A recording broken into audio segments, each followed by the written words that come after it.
태민 씨, 제발 우리 다시 시작해요. 모든 걸 바꿀게요. 상훈이랑은 완전히 끊을게요. 우진이 아버지로 제발 계속 있어주세요. 그 아이는 태민 씨밖에 모르는데. 지은이의 애원이 계속되었지만 저는 단호하게 고개를 저었습니다. 지은아, 더 이상 믿을 수 없어. 10년 동안 거짓말을 했는데 어떻게 이제 와서 진심이라고 믿을 수 있겠어? 그리고 우진이는 내가 그 아이를 사랑하는 건 맞지만 이대로 계속 거짓말 속에서 살게 할 수는 없어. 제 말에 지은이는 더욱 심하게 흐느꼈습니다. 안녕하세요. 특종 실화 채널입니다. 오늘 들려드릴 사연은 한 남자의 눈물겨운 배신과 통쾌한 복수의 이야기입니다. 사랑했던 아내의 변심과 배신, 그리고 그 후에 벌어진 놀라운 반전까지 여러분의 가슴을 시원하게 해드릴 이야기를 시작하겠습니다. 오늘의 실화 사연 들어보실까요? 안녕하세요. 저는 서태민이라고 합니다. 올해 39살이고 평범한 회사원으로 살아왔습니다.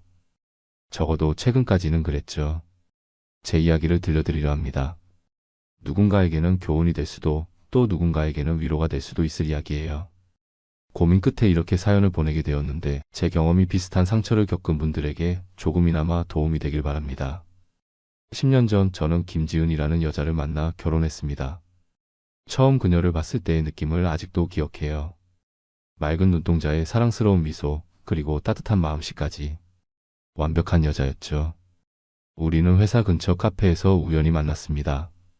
비 오는 날이었는데 우산을 두고 온 지은이에게 제 우산을 빌려주었어요. 그렇게 시작된 우리의 인연은 빠르게 사랑으로 발전했고 1년 후 결혼식을 올렸습니다.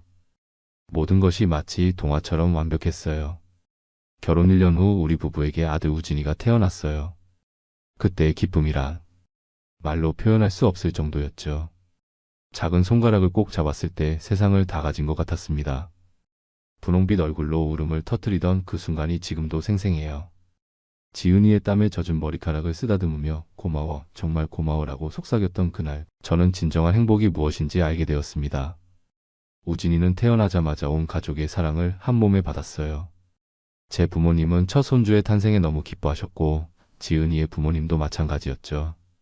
주말마다 양가 부모님들이 번갈아 찾아오셔서 우진이를 안아주고 저희 부부에게 육아 조언을 해주셨습니다. 그 시간들이 얼마나 소중했는지 모릅니다. 우리 가족은 평범하지만 행복했어요. 아침에 일어나면 지은이가 준비한 아침 식사, 우진이의 제잘거림을 들으며 하루를 시작하고 저녁에 돌아오면 아빠 하고 달려오는 우진이를 안아주는 소소한 일상이 제겐 천국 같았죠. 한 번은 출장으로 3일간 집을 비웠는데 그 짧은 시간이 너무 길게 느껴질 정도로 가족이 그리웠습니다. 돌아온 날 우진이가 그린 그림을 선물 받았는데 3명의 사람 모양이 손을 잡고 있었어요. 아빠, 엄마, 우진이요. 라고 자랑스럽게 설명하던 아들의 모습에 가슴이 뭉클했답니다. 주말이면 셋이서 자전거를 타러 한강에 가거나 영화를 보러 가기도 했습니다. 매년 여름휴가 때는 제주도에 가서 우진이에게 바다를 보여주었고요. 우진이가 5살 때 처음 바다에 발을 담갔던 그 순간의 환호성이 아직도 귓가에 맴돌아요. 공포와 흥분이 뒤섞인 표정으로 차가운 물살에 발을 담그던 우진이를 바라보며 지은이와 함께 웃던 그 시간들이 제겐 보물 같았습니다. 친구들은 늘 우리 가족을 부러워했습니다. 태민아, 너는 복 받았다라고 자주 말했죠. 직장 동료들은 제가 아내 자랑을 너무 많이 한다며 농담 삼아 놀리기도 했어요. 회식 자리에서도 저는 2~3잔 이상은 마시지 않았습니다. 빨리 집에 가서 가족을 보고 싶었으니까요. 그만큼 저는 지은이와 우진이가 제 인생의 전부라고 생각했습니다. 재미있는 건 주변 사람들이 종종 우진이는 아빠랑 하나도 안 닮았네라고 말할 때마다 저는 그저 웃어 넘겼다는 거예요. 엄마를 쏙 빼닮았지라고 대답하곤 했죠. 사실 우진이는 지은이를 많이 닮았어요. 지은이의 까만 눈동자와 뚜렷한 이목구비를 그대로 물려받았거든요. 제 어머니도 한 번은 우진이는 지은이 닮아서 참 예쁘다라고 말씀하셨는데 그땐 그저 칭찬으로만 들렸어요. 그때는 그런 말들이 그저 농담처럼 들렸을 뿐이었습니다. 우리 집은 크지 않았지만 따뜻했어요. 30평대 아파트에서 셋이 살기에 충분했죠. 지은이는 우진이가 태어난 후 회사를 그만두고 전업주부가 되었습니다. 처음에는 경력 단절에 대한 걱정도 있었지만 우진이를 직접 키우고 싶다는 지은이의 마음을 저는 존중했어요. 저는 그런 지은이의 선택을 존중했고 가족을 위해 더 열심히 일했어요. 승진을 위해 야근도 마다하지 않았고 주말에도 종종 회사에 나갔습니다. 매월 월급의 상당 부분을 저축하며 우진이의 미래를 준비했죠. 아이의 학자금과 나중에 분가할 때 필요한 자금까지 알뜰살뜰 모으며 살았습니다. 우리는 서로 사랑하고 존중하며 살았습니다. 적어도 제가 그렇게 믿었던 시간이 10년이었어요. 다툼이 전혀 없었던 건 아니지만 큰 싸움으로 번진 적은 없었어요. 지은이는 항상 먼저 화해의 손길을 내밀었고 저도 그런 그녀의 너그러움에 감사했습니다. 서로 이해하고 배려하는 완벽한 부부라고 자부했어요. 돌이켜보면 그 평범한 일상, 그 소소한 행복이 얼마나 소중했는지 이제야 깨닫게 됩니다. 때로는 완벽해 보이는 것들이 가장 큰 거짓말을 품고 있다는 걸 그때는 몰랐죠. 저는 그저 행복한 가정의 가장이라 생각했으니까요. 그리고 모든 행복했던 순간들이 하나의 의심으로 무너지기 시작할 줄은 그 누구도 예상하지 못했습니다. 모든 의심은 우연히 발견한 이상한 문자 메시지에서 시작되었습니다. 그날은 평범한 토요일 오후였어요. 지은이가 장을 보러 나간 사이 저는 집에서 우진이와 놀고 있었습니다. 갑자기 거실 소파에서 지은이의 휴대폰 알림 소리가 울렸어요.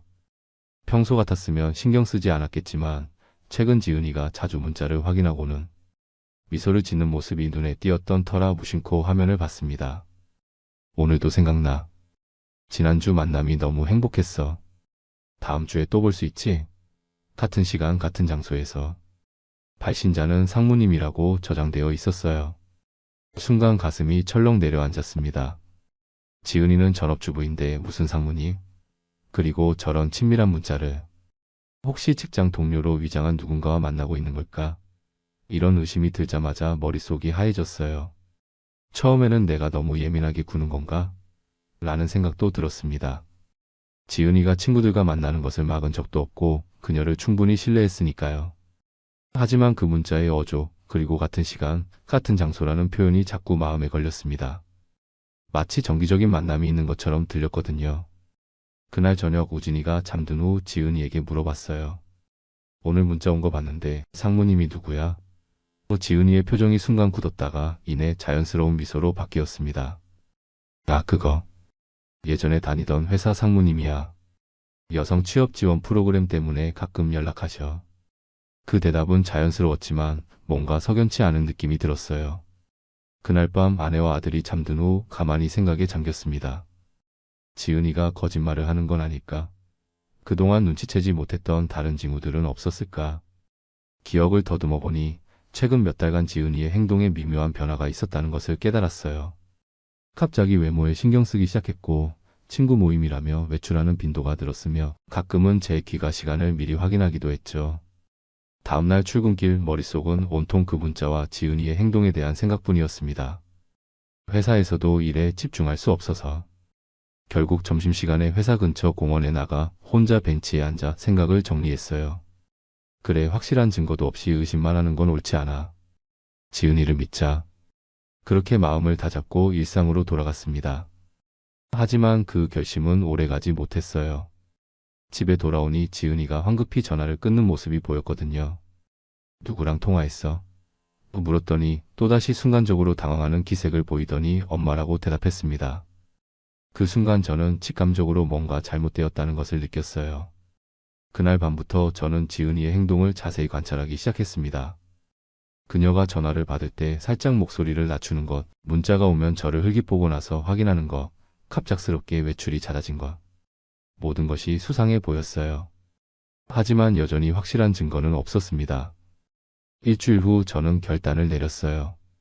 사설 탐정을 고용하기로 한 거죠. 이런 선택이 옳은지 한참을 고민했습니다. 아내를 감시한다는 것 자체가 신뢰의 배신이라고 생각했으니까요. 하지만 이대로 의심만 품고 지내는 것보다는 진실을 알아야겠다는 마음이 더 컸어요. 탐정을 만난 날 가슴이 무척 무거웠습니다. 제 아내를 조사해 주세요. 다른 남자를 만나는지 알고 싶습니다. 이 말을 하는 제 자신이 너무 비참하게 느껴졌어요. 탐정은 무표정한 얼굴로 고개를 끄덕이며 필요한 정보를 요청했습니다. 지은이의 사진, 일상 패턴, 그녀가 자주 가는 장소 등 모든 것을 알려주는 과정이 고통스러웠어요. 그렇게 또 일주일이 흘렀습니다. 집에서는 평소와 다름없이 행동하려 노력했지만 마음속은 계속해서 불안과 의심으로 가득 찼어요.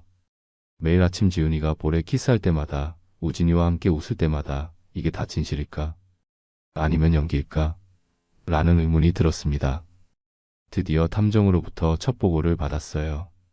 그는 조심스럽게 봉투 하나를 내밀었습니다. 결과가 여기 있습니다. 확인하시겠어요? 손이 떨렸지만 봉투를 열어 내용물을 꺼냈어요. 그리고 그 순간 제 세계는 완전히 무너져 내렸습니다. 사진 속에는 지은이가 한 남자와 호텔에 들어가는 모습이 찍혀 있었어요. 다른 사진에는 2시간 후 나오는 모습도 있었고, 또 다른 사진에는 카페에서 친밀하게 손을 잡고 있는 장면도 있었습니다. 탐정의 보고서에 따르면 이 남자는 박상훈이라는 사람으로 대기업 임원이자 이미 가정이 있는 사람이었어요. 이게 언제부터 있었던 일인가요? 제 목소리가 떨렸습니다. 조사한 바로는 최소 몇 달 전부터는 정기적으로 만나온 것 같습니다. 하지만 더 깊이 조사할 필요가 있을 것 같아요. 탐정의 말에 저는 고개를 끄덕였습니다. 더 알아내야 했어요. 이게 단순한 일시적 바람인지 아니면 더 깊은 관계인지. 그날 밤 저는 처음으로 술에 완전히 취해버렸습니다. 동네 포장마차에서 혼자 소주병을 비우다가 결국 바닥에 주저앉아 눈물을 흘렸어요. 10년. 제가 사랑하고 믿었던 여자가 다른 남자와. 도대체 어디서부터 잘못된 걸까요? 제가 부족했던 걸까요? 이런 생각들이 머릿속을 휘저었습니다. 그날 밤 저는 처음으로 술에 완전히 취해버렸습니다. 동네 포장마차에서 혼자 소주병을 비우다가 결국 바닥에 주저앉아 눈물을 흘렸어요. 10년. 제가 아내라 믿고 사랑해온 사람이 결혼 서약을 쳐버리고 다른 남자와 관계를 맺었다니. 도대체 언제부터 나를 속여왔을까? 그리고 우진이는 정말 내 아들일까? 수많은 질문이 머릿속을 휘저었습니다. 소주 3병째를 비우고 있을 때 가게 주인이 걱정스러운 눈빛으로 물었어요. 손님 무슨 일 있으세요? 많이 힘드신가 봐요. 저는 쓴웃음을 지으며 대답했습니다.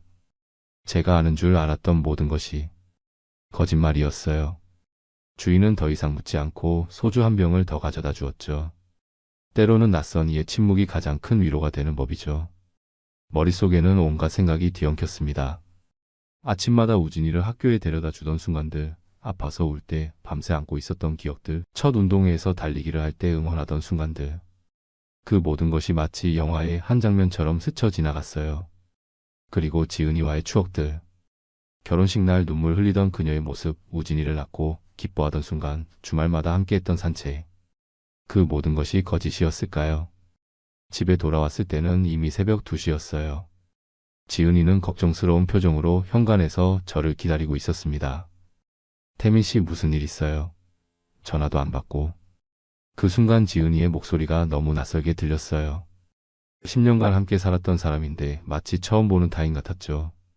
괜찮아. 그냥 회사 일로 스트레스 받아서. 라고 대답하며 침실로 향했습니다. 그날 밤 아니 그 이후로 저는 소파에서 잠을 청했어요. 지은이의 몸에 닿는 것조차 견딜 수 없었으니까요. 그녀가 의아해하며 물었지만 요통이 있어서 그렇다는 핑계를 대었습니다. 다음날 아침 우진이가 아빠하며 달려왔을 때 그 목소리에 가슴이 찢어지는 듯 했습니다. 우진이에게 잘못은 없는데 저는 아이를 똑바로 쳐다볼 수 없었어요. 그저 형식적으로 머리를 쓰다듬어주고 서둘러 출근했죠. 온종일 머릿속은 복잡했습니다. 어떻게 해야 할까? 지은이에게 당장 추궁해야 할까? 아니면 더 많은 증거를 모아야 할까? 회사에서도 일에 집중할 수 없었습니다. 보고서를 쓰다가도 멍하니 창밖을 바라보곤 했어요. 팀장님이 제 어깨를 두드리며 서대리 요즘 많이 힘들어 보이네. 무슨 일 있나? 라고 물었지만 그저 미소로 넘겼습니다. 누구에게도 말할 수 없는 비밀이었으니까요. 퇴근 후 저는 탐정에게 전화해 더 깊은 조사를 부탁했습니다. 특히 지은이와 그 남자, 박상훈의 관계가 언제부터 시작되었는지, 그리고 얼마나 깊은 관계인지 알고 싶었어요. 탐정은 도움이 필요하면 언제든 연락하라며 가능한 빨리 더 많은 정보를 알아내겠다고 약속했습니다. 그렇게 일주일을 보내면서 저는 서서히 분노가 차오르는 것을 느꼈습니다. 처음에는 충격과 슬픔이었는데 이제는 배신감과 분노로 바뀌고 있었어요. 더 이상 이 상황을 그냥 넘길 수 없다고 결심했습니다. 가장 먼저 한 일은 지은이의 과거부터 현재까지 모든 것을 조사해달라고 부탁한 것이었어요. 특히 우진이가 태어나기 전후로 지은이가 만났던 남자들에 대해 집중적으로 조사를 의뢰했죠. 그리고 곧 놀라운 사실이 드러났습니다. 지은이와 박상우는 대학 시절부터 알고 지낸 사이였어요. 지은이의 대학 동창회 사진에서 두 사람이 함께 찍힌 모습이 발견되었습니다. 더 충격적인 것은 그들이 대학 시절 연인 관계였다는 사실이었죠. 지은이의 옛 친구를 인터뷰한 내용에 따르면 두 사람은 꽤 진지한 관계였지만 상훈의 가족이 반대해 헤어졌다고 합니다. 그런데 더 놀라운 것은 우리가 결혼한 이후에도 그들의 만남이 계속되었다는 점이었어요. 결혼 초기에는 드물었지만 우진이가 태어난 이후부터 그 빈도가 늘어났다고 해요. 지은이가 친구 모임이라며 외출했던 날들, 사실은 상훈과 호텔에서 만나고 있었던 거였습니다. 일상에서는 아무 일도 없었던 것처럼 행동했습니다. 오늘 저녁은 뭐야? 라고 물어보고 주말에는 우진이와 놀이공원에 가기도 했어요. 하지만 제 마음속에는 이미 균열이 생겨버렸죠. 지은이가 웃을 때마다 저 웃음 뒤에 어떤 거짓말이 숨어 있을까 생각했고, 우진이를 볼 때마다 내 진짜 아버지는 누구일까 하는 의문이 들었습니다. 밤마다 지은이의 휴대폰을 몰래 확인했어요. 통화 기록, 문자 메시지, 심지어 소셜미디어 계정까지 살펴보았죠. 처음에는 특별한 것을 발견하지 못했습니다. 지은이는 조심스러운 사람이었으니까요. 하지만 어느 날 밤 그녀의 이메일 계정에서 결정적인 증거를 발견했어요. 상훈에게 보낸 이메일이었는데 내용은 충격적이었습니다. 오빠 태민이가 의심하기 시작한 것 같아. 조심해야 할 것 같아. 하지만 보고 싶어. 다음 주에는 평소보다 일찍 만날 수 있을까? 태민이 출장 가는 날이야. 그 순간 모든 것이 확실해졌어요. 지은이는 분명히 저를 배신하고 있었습니다. 그리고 이것은 단순한 일시적 바람이 아니라 오랜 시간 지속된 불륜이었죠. 가슴이 찢어지는 듯한 고통과 함께 이제는 무엇을 해야 할지 결정해야 했습니다. 탐정으로부터 첫 보고서를 받은 건 의뢰한 지 2주일 후였습니다. 점심시간에 회사 근처 카페에서 그를 만났어요. 그는 조용히 갈색 봉투를 테이블 위에 올려놓았습니다. 꽤 흥미로운 내용이 있습니다, 서 대리님. 봉투 안에는 지은이의 대학 시절부터 현재까지의 조사 자료가 있었어요. 그 중에서도 눈에 띄는 것은 대학 시절 지은이의 남자친구였던 박상훈이라는 인물에 관한 정보였죠. 사진 속 상훈은 훤칠한 키에 단정한 외모를 가진 남자였습니다. 자료에 따르면 지은이와 상훈은 대학 3학년 때부터 만났고 졸업 후에도 관계를 지속했다고 해요. 두 사람은 결혼할 계획까지 있었던 것 같습니다. 탐정이 말했어요. 하지만 상훈 씨의 부모님이 강하게 반대했고 결국 헤어졌다고 하네요. 그 이후 상훈 씨는 부모님이 정해준 사람과 결혼했습니다. 다음 페이지를 넘기자 더 충격적인 내용이 나왔어요. 지은이와 저의 만남은 결코 우연이 아니었습니다. 탐정이 발견한 이메일 기록에 따르면 지은이는 저에 대한 정보를 미리 알아보고 계획적으로 접근했다는 거예요. 처음 만났던 그 비 오는 날의 우연한 만남도 사실은 지은이가 의도적으로 계획한 것이었죠. 그런데 더 충격적인 건 우리가 결혼하고 나서도 그들의 만남이 이어졌다는 증거였습니다. 지은이가 친구 만난다며 외출했던 날들, 그녀는 상훈과 호텔에서 만났었던 거예요. 사진 몇 장이 그것을 증명했습니다. 특히 우진이가 태어나기 몇 달 전의 사진들. 숨이 막혔어요. 이 시기에 두 사람이 만난 기록이 많습니다.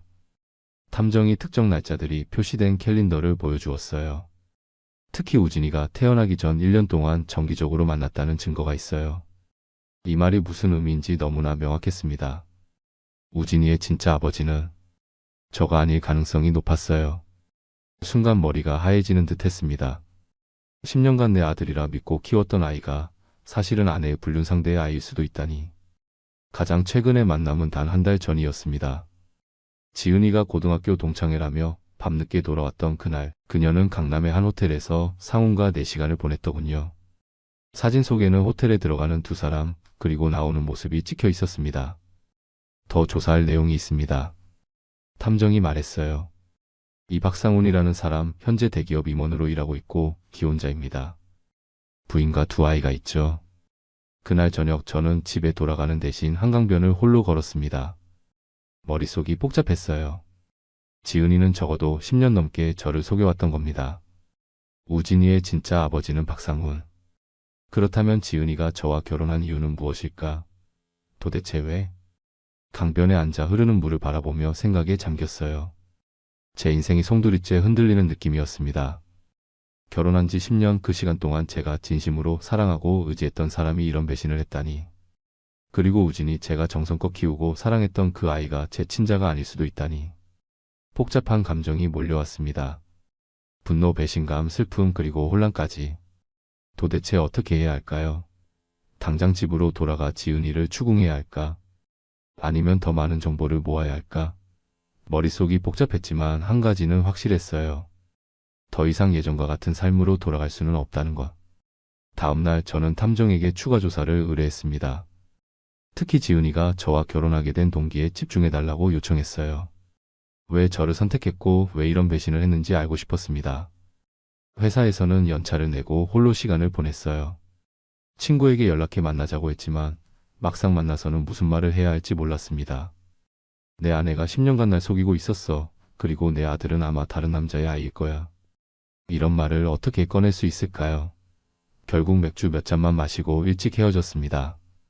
집에 돌아가는 길 문득 우리 가족 사진이 담긴 지갑을 꺼내보았어요. 지은이, 우진이 그리고 저. 우리는 웃고 있었습니다. 행복해 보였죠.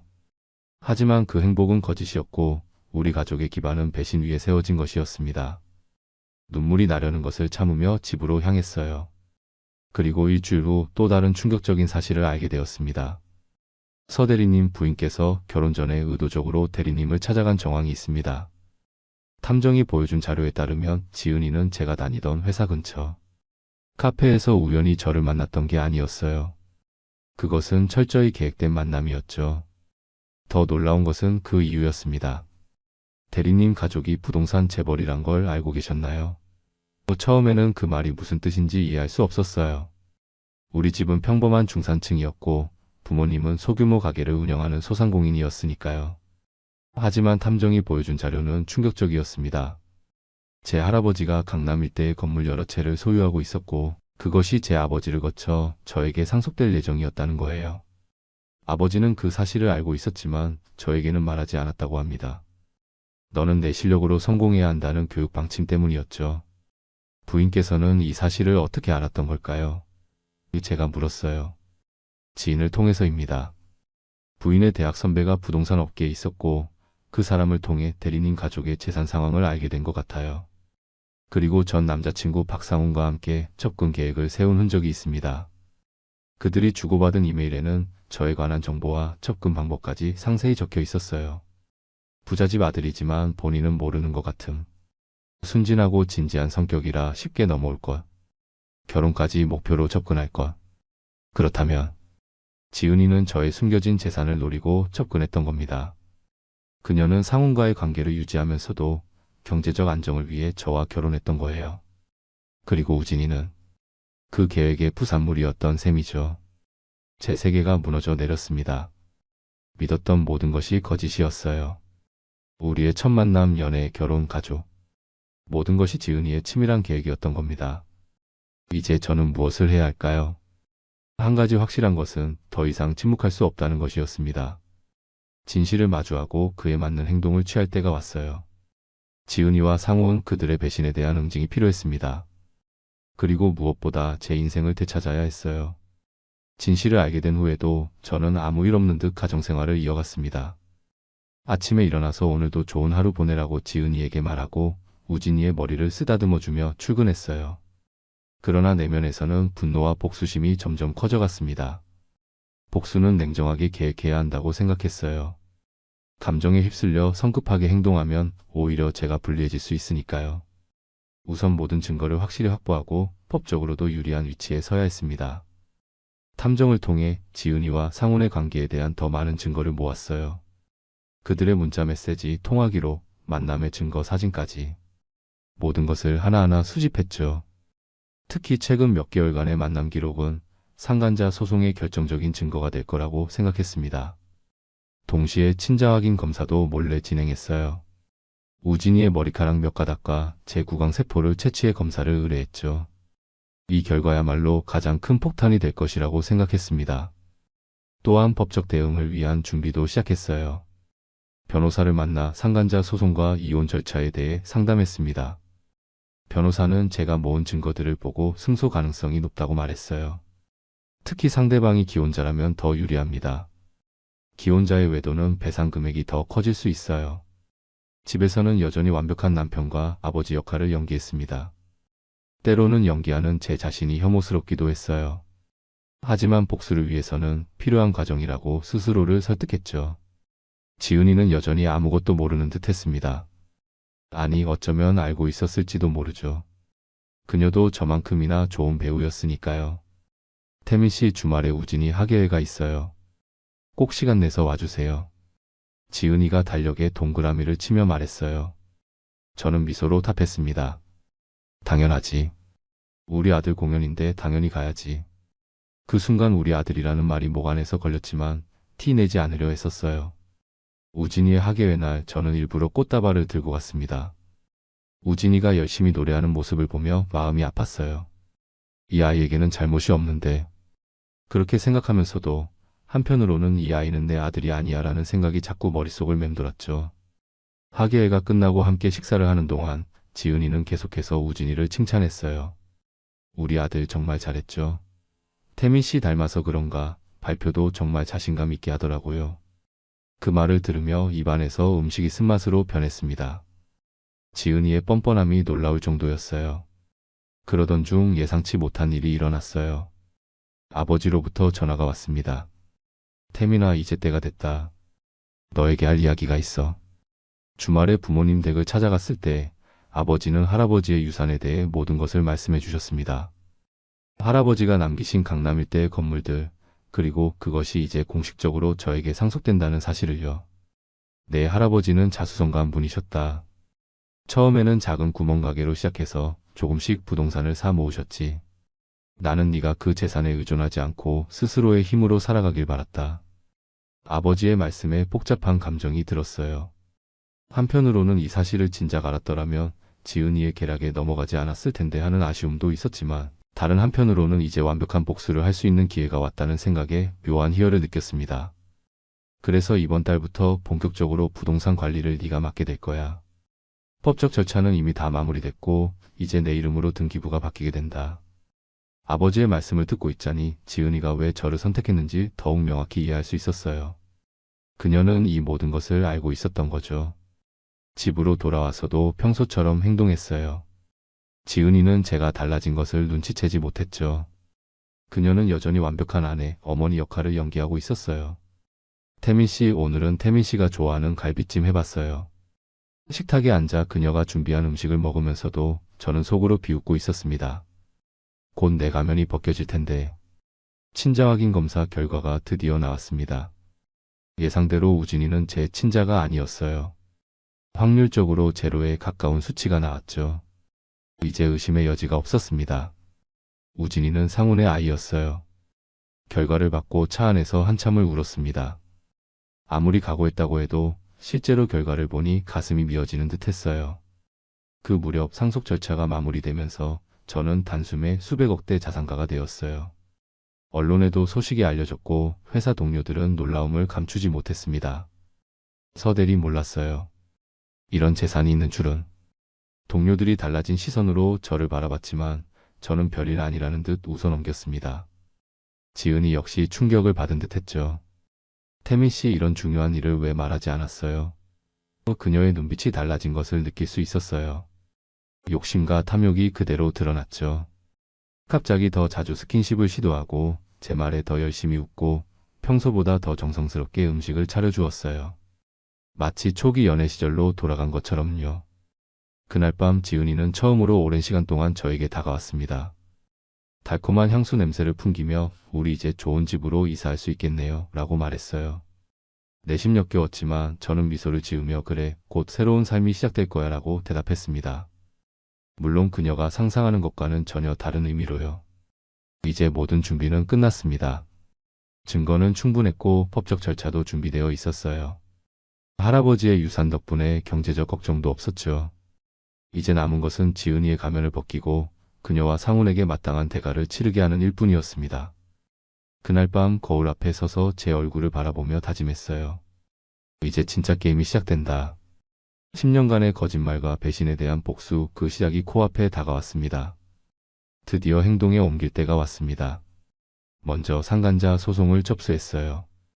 박상훈을 대상으로 한 소송이었죠. 동시에 지은이와의 이혼 절차도 시작했습니다. 하지만 아직 지은이에게는 아무 말도 하지 않았어요. 폭풍 전의 고요함처럼 모든 것이 평온한 척했죠. 법원에 소장을 제출하는 날 가슴이 무척 떨렸습니다. 이것이 10년간의 거짓 결혼의 종지부를 찍는 첫 단계라고 생각하니 감정이 복잡했어요. 슬픔, 분노, 그리고 한편으로는 해방감까지. 변호사는 저를 안심시켰습니다. 서 대리님, 증거가 확실하니 걱정하지 마세요. 법적으로는 충분히 유리한 위치입니다. 소송장이 상훈에게 전달된 날, 저는 일부러 늦게 퇴근했습니다. 예상대로 집에 돌아왔을 때 지은이는 창백한 얼굴로 저를 기다리고 있었어요. 태민 씨, 이게 무슨 일이에요? 박상훈이란 사람이 전화해서. 그녀의 목소리가 떨렸습니다. 저는 차분히 소파에 앉아 말했어요. 이제 그만 연기해도 돼, 지은아. 난 모든 걸 알고 있어. 그 순간 지은이의 표정이 변하는 것을 지켜보는 건 마치 영화의 한 장면 같았습니다. 놀라움, 공포, 그리고 계산하는 듯한 눈빛까지. 지은이의 얼굴이 순간 굳었다가 이내 눈물을 글썽이며 제게 매달렸습니다. 무슨 소리예요? 내가 뭘 잘못했다는 거죠? 그 놀라운 연기력이었어요. 10년 동안 완벽하게 속여왔으니 이 정도 연기쯤이야 식은 죽 먹기였겠죠. 우진이가 내 아이가 아니라는 것도 알아. 이 말에 지은이는 완전히 얼어붙었습니다. 그녀의 눈에서 공포가 번쩍였어요. 그리고 잠시 후 그녀는 작전을 바꿨죠.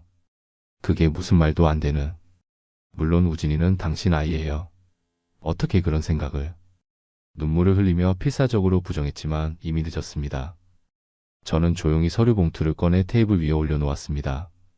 친자 확인 검사 결과야. 그리고 이건. 두 번째 봉투를 꺼냈어요. 너와 상훈이 만난 증거들. 사진, 통화 기록, 호텔 영수증까지 모든 증거가 그 안에 있었습니다. 지은이의 얼굴에서 혈색이 완전히 사라졌어요. 그녀는 잠시 말을 잇더니 갑자기 태도를 바꿨습니다. 그래, 인정할게. 하지만 그건 과거의 실수였어. 지금은 당신을 진심으로 사랑해. 우리 가족을 위해 이 일은 덮자. 우진이를 생각해봐. 얼마나 상처받을지. 참으로 뻔뻔했습니다. 10년간의 배신을 실수라 치부하고 아이를 방패 삼아 자신을 보호하려는 모습이 역겨웠어요. 지은아, 네가 날 사랑한 적은 한 번도 없었잖아. 처음부터 내 목적은 돈이었지. 그 말에 지은이의 표정이 또 한 번 변했습니다. 방금 전까지의 슬픔은 온데간데였고 냉정하고 계산적인 눈빛으로 변했어요. 그래, 처음엔 그랬을지도 몰라. 하지만 지금은. 이제 와서 우리 모두 망치고 싶어. 당신도 이제 부자가 됐잖아. 우리 그냥 이대로 살면 안 될까? 그녀의 뻔뻔함에 웃음이 나왔습니다. 망친 건 너야, 지은아. 10년간 거짓말로 날 속였어. 다른 남자의 아이를 내 아이라고 속였고 그 남자와 계속 관계를 유지했지. 이게 용서받을 수 있는 일이라고 생각해? 지은이는 잠시 침묵하더니 이번에는 협박으로 나왔어요. 이혼하면 위자료가 얼마나 나올 것 같아? 당신 재산이 얼마인지 이제 다 알아. 반은 내 거야. 그녀의 눈에서 욕심이 빛났습니다. 그럴 리 없어. 내 불륜이 입증된 이상 위자료는 거의 받을 수 없을 거야. 그리고 냉정하게 말을 이었어요. 우진이가 내 친자가 아니라는 것도 법정에서 증명될 테니 양육비도 기대하지 마. 지은이의 얼굴이 하얗게 변했습니다. 지금까지 그녀가 계산했던 모든 것이 무너지고 있었어요. 그녀는 아마도 제 재산을 노리고 이혼을 참고 견뎠을 텐데 이제 그 기회마저 사라지고 있었죠. 그제서야 지은이의 표정이 공포로 물들었습니다. 자신의 계획이 완전히 무너지고 있다는 걸 실감했나 봐요. 제발. 우진이만큼은. 우진이는 정말 태민 씨를 아빠라고 생각해요. 그 아이에게 상처 주지 마세요. 그녀의 목소리가 떨리고 있었어요. 처음으로 지은이의 말에 진심이 느껴졌어요. 아마도 그녀의 인생에서 유일하게 진실된 감정은 우진이를 향한 모성애 뿐이었을 겁니다. 저도 우진이를 정말 사랑했기에 이 부분만큼은 마음이 아팠어요. 걱정 마. 우진이에게는 최대한 상처 안 주는 방향으로 할 거야. 하지만 너와 나 사이는 이제 끝이야. 제 목소리는 차갑고 단호했습니다. 10년간의 배신에 더 이상 흔들릴 여지를 주지 않으려 했어요. 지은이는 한동안 아무 말도 하지 못했습니다. 그저 눈물만 흘리고 있었죠. 처음 보는 모습이었어요. 항상 당당하고 자신감 넘치던 그녀가 이렇게 무너진 모습으로 앉아있다니. 하지만 이 눈물조차 진짜인지 연기인지 구분할 수 없었습니다. 나 정말 잘못했어요. 다시 기회를 주면 안 될까요? 우리 가족을 위해서, 우진이를 위해서. 지은이의 목소리가 떨리고 있었지만 제 마음은 이미 굳어버렸어요. 늦었어, 지은아. 너무 늦었어. 내가 얼마나 너를 믿고 사랑했는지 알아? 그런데 넌 그 모든 걸 배신했어. 상훈과의 관계도 우진이 문제도 그리고 무엇보다 내 재산만 노린 결혼까지. 목이 메어 더 이상 말을 잇지 못했습니다. 그날 밤 저는 소파에서 잠을 청했어요. 지은이는 밤새 침실에서 흐느끼는 소리를 냈고 저는 그 소리를 들으며 복잡한 감정에 사로잡혔습니다. 한편으로는 그녀의 고통에 무감각해지고 싶었지만 다른 한편으로는 10년간의 감정이 쉽게 사라지지 않았어요. 다음날 지은이는 필사적으로 저를 설득하려 했습니다. 아침부터 저녁까지 눈물을 흘리며 사과하고 용서를 빌고 한 번만 더 기회를 달라고 매달렸어요. 하지만 제 마음은 이미 굳어버렸습니다. 태민 씨, 제발 우리 다시 시작해요. 모든 걸 바꿀게요. 상훈이랑은 완전히 끊을게요. 우진이도 제발 아버지로 계속 있어주세요. 그 아이는 태민 씨밖에 모르는데. 지은이의 애원이 계속되었지만 저는 단호하게 고개를 저었습니다. 지은아, 더 이상 믿을 수 없어. 10년 동안 거짓말을 했는데 어떻게 이제 와서 진심이라고 믿을 수 있겠어? 그리고 우진이는 내가 그 아이를 사랑하는 건 맞지만 이대로 계속 거짓말 속에서 살게 할 수는 없어. 제 말에 지은이는 더욱 심하게 흐느꼈습니다. 동시에 상훈 쪽에서도 연락이 왔어요. 처음에는 협박이었습니다. 이런 소송으로 당신도 좋을 게 없을 텐데요.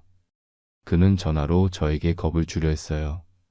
당신 회사에서도 평판이 나빠질 텐데 정말 그렇게 하고 싶으세요? 하지만 저는 이미 그런 협박에 흔들릴 사람이 아니었습니다. 상훈 씨, 내 평판이 나빠지는 것보다 당신이 불륜으로 소송에 걸린 사실이 회사에 알려지면 어떻게 될지 생각해 보셨나요? 대기업 임원이시죠? 가족도 있으시고. 제 반격에 상훈은 잠시 침묵했어요. 그러더니 곧 회유로 바뀌었죠. 합의금을 드리겠습니다. 얼마면 될까요? 그 돈으로 모든 것을 해결하려는 그의 태도가 더욱 분노를 키웠어요. 하지만 저는 감정을 억누르고 냉정하게 대답했습니다. 상훈 씨, 이건 돈의 문제가 아닙니다. 당신과 지은이가 저에게 한 일에 대한 책임을 져야 할 문제죠. 법정에서 뵙겠습니다. 그렇게 전화를 끊었어요. 다음 날 상훈이 직접 찾아왔습니다. 저는 지은이에게 말하지 않고 근처 카페에서 그를 만났어요. 10년간 제 아내와 불륜 관계를 유지했던 남자, 우진이의 진짜 아버지. 처음 대면하니 묘한 감정이 들었습니다. 서태민 씨, 직접 뵙게 되어 유감입니다. 상훈이 먼저 말을 꺼냈어요. 그는 제가 상상했던 것보다 더 냉정하고 계산적인 인상이었습니다. 이 상황을 원만하게 해결할 방법을 찾고 싶습니다. 원만한 해결이요? 10년 동안 제 아내와 관계를 유지하고 심지어 제 아이라고 믿었던 우진이가 당신의 아들이었다는데 어떻게 원만하게 해결할 수 있다고 생각하시나요? 제 목소리에 분노가 묻어났지만 최대한 침착함을 유지하려 했어요. 상훈은 잠시 망설이더니 입을 열었습니다. 실은 지은 씨와 저는 대학 때부터 사랑했습니다. 하지만 제 가족의 반대로 헤어질 수밖에 없었고 그때 지은 씨가 당신을 만난 거죠. 처음에는 당신의 재산 때문에 접근했을지 모르지만 그녀도 진심으로 당신을 좋아하게 되었다고 생각합니다. 그의 말이 얼마나 위선적으로 들렸는지 모릅니다. 그렇게 지은이를 진심으로 사랑했다면 왜 다른 여자와 결혼했고 지은이와는 불륜 관계를 유지한 겁니까? 그리고 지은이가 저를 진심으로 좋아했다면 왜 10년 동안 당신과 관계를 계속했을까요? 상훈은 대답하지 못했어요. 그저 고개를 숙인 채로 있었죠. 잠시 후 그가 다시 말했습니다. 우진이, 제 아들이라는 건 저도 최근에 알았습니다. 지은 씨가 임신했을 때 저는 그것이 당신의 아이라고 생각했어요. 그래도 달라지는 건 없습니다. 우진이가 당신의 아들이든 아니든 당신과 지은이가 저를 속인 사실은 변하지 않아요. 제 말에 상훈은 깊은 한숨을 내쉬었습니다. 얼마를 원하십니까? 합의금으로 말이죠. 솔직히 저도 이 소송이 진행되면 많은 것을 잃게 됩니다. 회사에서의 위치, 가족과의 관계. 그는 다시 돈 얘기를 꺼냈어요. 돈이 아닙니다. 제가 원하는 건 정의예요. 당신과 지은이가 저에게 한 일에 대한 정의. 그렇게 말하고 일어섰습니다. 법정에서 뵙겠습니다. 이틀 후 저는 지은이에게 최후 통첩을 했습니다. 이혼은 확정이야. 네가 조용히 합의해준다면 우진이 문제는 최대한 조용히 처리하겠어. 하지만 끝까지 버티면. 나머지 말은 하지 않았지만 지은이는 제 의도를 충분히 알아들었을 거예요. 지은이는 결국 이혼에 합의했습니다. 하지만 그녀의 눈빛에서 이것이 끝이 아니라는 것을 느낄 수 있었어요. 아마도 그녀는 여전히 제 재산의 일부라도 차지하려는 계획을 갖고 있었겠죠. 하지만 이미 제 손에는 그녀와 상훈을 완전히 무너뜨릴 수 있는 마지막 카드가 남아 있었습니다. 이혼 합의가 진행되는 동안 저는 마지막 한 방을 준비했습니다. 친척들과 공통 친구들을 모두 초대해 중요한 발표가 있다며 저희 집에서 모임을 열었어요. 지은이의 가족, 저의 가족, 친구들, 그리고 심지어 상훈의 아내까지 초대했죠. 물론 상훈도요. 초대장을 보낼 때 그냥 서태민, 김지은 부부가 여러분을 초대합니다 라고만 써서 지은이가 의심하지 않도록 했어요. 그녀는 이 모임이 이혼 전 마지막 가족 모임이라고만 알고 있었죠. 어쩌면 저와 화해하기 위한 자리로 오해했을 수도 있겠네요. 모임 당일 저는 정장을 차려입고 일찍부터 준비를 시작했습니다. 케이터링 서비스를 불러 음식을 준비하고 집안을 깔끔하게 정리했어요. 지은이도 꽤 들떠 보였습니다. 아마도 이 자리에서 저와 화해할 수 있을 거라고 생각했는지도 모르죠. 오늘 모임 왜 갑자기 열기로 한 거예요? 지은이가 물었습니다. 곧 알게 될 거야. 제가 짧게 대답했어요. 손님들이 하나둘 도착하기 시작했습니다. 지은이의 부모님이 가장 먼저 오셨고 이어서 제 부모님, 친구들, 그리고 마지막으로 상훈과 그의 아내가 도착했어요.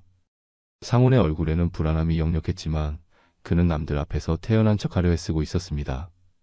모든 손님이 도착했을 때 저는 잔을 들어 건배를 제안했어요. 오늘 이 자리에 와주신 모든 분들께 감사드립니다. 특별한 발표가 있어 모시게 되었습니다. 모두의 시선이 저에게 집중됐어요. 지은이의 표정이 불안해 보였습니다. 그녀는 본능적으로 무슨 일이 일어날지 예감했나 봐요. 저는 천천히 말을 이어갔습니다. 10년 전 저는 지은이와 결혼했습니다. 그리고 우진이라는 소중한 아이도 얻었죠. 많은 분들이 우리 가족을 부러워하셨습니다. 하지만 잠시 숨을 고르고 계속했어요. 이 모든 것이 거짓이었습니다. 방 안이 갑자기 조용해졌어요. 지은이가 자리에서 일어나려 했지만 제 시선에 다시 앉았습니다. 저는 계속해서 말했어요. 제가 최근에 알게 된 사실인데 우진이는 제 친자가 아닙니다. 청천벽력 같은 말에 모두가 충격에 빠졌어요. 지은이의 어머니가 무슨 말도 안 되는 소리야. 라고 소리쳤지만 저는 이미 준비해둔 검사 결과를 모두에게 보여주었습니다. 그리고 우진이의 진짜 아버지는 이 순간을 위해 얼마나 준비했는지 모릅니다. 바로 이 자리에 계신 박상훈 씨입니다. 모든 시선이 상훈에게 향했어요. 그의 얼굴이 백지장처럼 변했습니다. 상훈의 아내가 자리에서 벌떡 일어섰어요. 뭐라고요? 이게 무슨... 그녀의 눈에는 분노와 배신감이 가득했습니다. 상훈은 어떤 말도 할 수 없는 상태로 그저 고개를 숙이고 있었어요. 저는 준비해둔 증거들을 하나씩 공개했어요. 지은이와 상훈의 만남을 담은 사진들, 문자 메시지, 통화기록, 모든 것을 담은 폴더를 돌려보며 설명했습니다. 이 불륜 관계는 우리 결혼 전부터 시작되었고 지금까지 계속되었습니다. 10년 동안 저는 속아왔어요. 공개된 사진 중에는 지은이와 상훈이 호텔에 들어가는 모습, 카페에서 손을 잡고 있는 모습, 심지어 키스하는 장면까지 있었습니다. 모든 증거가 너무 명확해서 누구도 부인할 수 없었어요. 지은이의 얼굴에서 모든 혈색이 사라졌어요. 그녀는 더 이상 변명할 수 없다는 것을 알았는지 그저 고개를 숙이고 있었습니다. 눈물이 그녀의 뺨을 타고 흘러내렸지만 이제는 아무도 그 눈물에 동정하지 않았어요. 그리고 더 충격적인 사실은 지은이가 처음부터 저의 가문 재산을 노리고 접근했다는 겁니다. 이 말에 지은이의 가족들까지 충격에 빠졌어요. 그들도 몰랐던 사실이었나 봅니다. 증거가 여기 있습니다. 지은이가 친구에게 보낸 이메일, 상훈과 나눈 대화의 녹음 파일. 모든 것이 그녀의 계략을 증명했어요. 서태민은 곧 큰 재산을 상속받을 거야.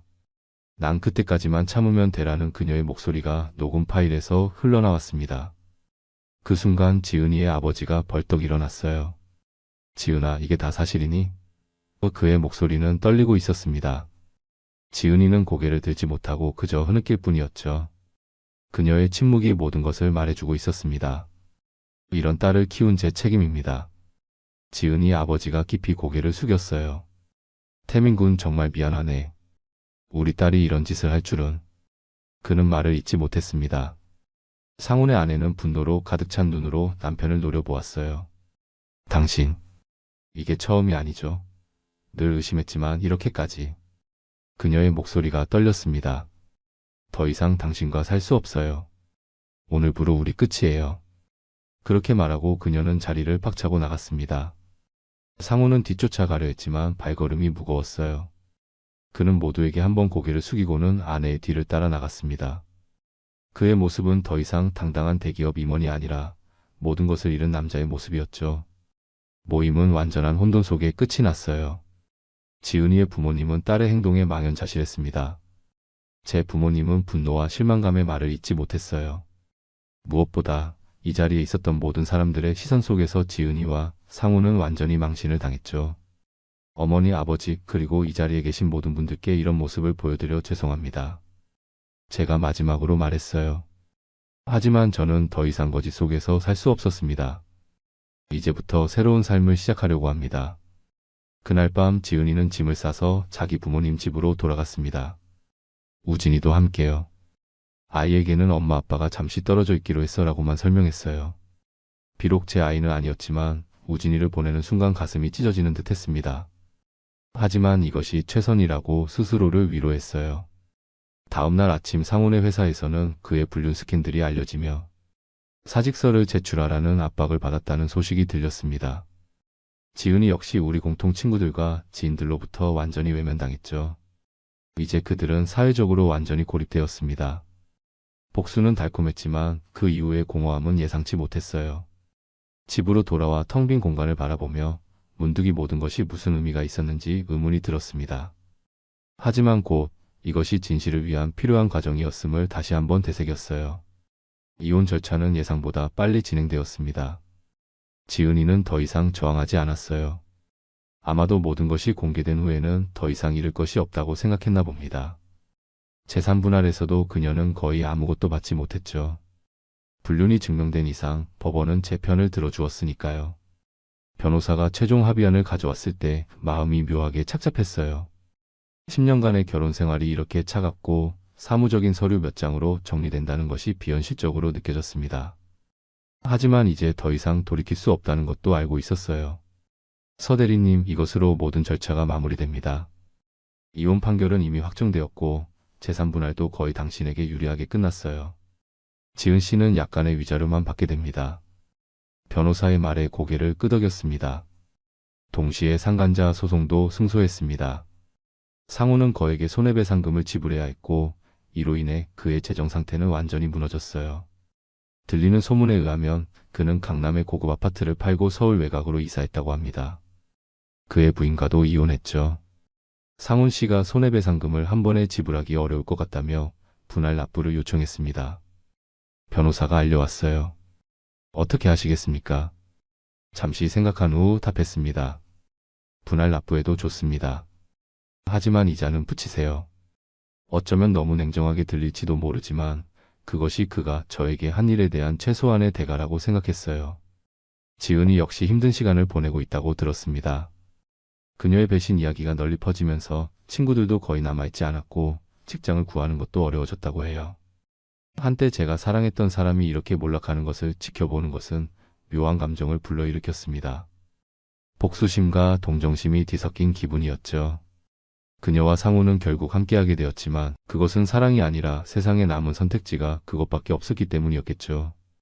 우진이와 함께 도시 외곽의 작은 아파트에서 살고 있다는 소식을 들었어요. 상우는 예전 직장보다 훨씬 작은 회사에 취직했고 지은이도 파트타임으로 일하고 있다고 합니다. 이혼 후 1년 저는 서울을 떠나 제주도로 이사했습니다. 새로운 삶을 시작하기 위해서였어요. 바다를 바라보며 미소 짓습니다. 햇살에 반짝이는 파도처럼 제 인생도 이제 새롭게 빛나기 시작했습니다. 민지의 손을 잡으며 속삭입니다. 내 인생은 이제부터야. 여러분, 제 이야기는 여기서 끝이 납니다. 10년간의 결혼 생활이 거짓말과 배신으로 끝났지만 결국 저는 제 삶의 주인공으로 돌아와 새로운 시작을 할 수 있었어요. 물론 이 과정이 쉽지는 않았습니다. 처음에는 의심, 그 다음에는 분노, 그리고 비통함을 거쳐 마침내 제가 원하는 방식으로 복수할 수 있었죠. 그러나 진정한 승리는 복수 그 자체가 아니라 그 이후에 찾은 평화와 행복이었습니다. 지은이와 상훈에게 그들이 받아야 할 대가를 치르게 한 것도 중요했지만 더 중요한 것은 제 자신을 되찾고 진정한 사랑을 만난 것이었어요. 사람들은 종종 불륜을 당했을 때 어떻게 대처해야 하는지 고민합니다. 저처럼 완벽한 증거를 모아 사회적으로 망신을 주는 방법, 조용히 이혼하고 새 삶을 시작하는 방법, 혹은 용서하고 관계를 회복하는 방법까지 다양한 선택지가 있을 수 있어요. 물론 모든 상황이 다르고 모든 사람이 같은 방식으로 대응할 수는 없습니다. 중요한 것은 자신의 감정을 정직하게 마주하고 스스로에게 가장 좋은 선택이 무엇인지 찾는 것이겠죠. 여러분이라면 이런 상황에서 어떻게 하셨을까요? 저처럼 철저한 복수를 선택하셨을지 아니면 다른 방식으로 해결하셨을지 궁금합니다. 불륜의 상처는 깊지만 그 상처를 어떻게 치유하느냐는 결국 자신의 선택인 것 같습니다. 여러분의 생각은 어떠신가요? 기억하세요. 때로는 인생에서 가장 어두운 순간이 새로운 시작의 문을 열어주기도 합니다. 저에게 그랬던 것처럼 여러분에게도 모든 어려움 이후에는 더 밝은 미래가 기다리고 있을 거예요.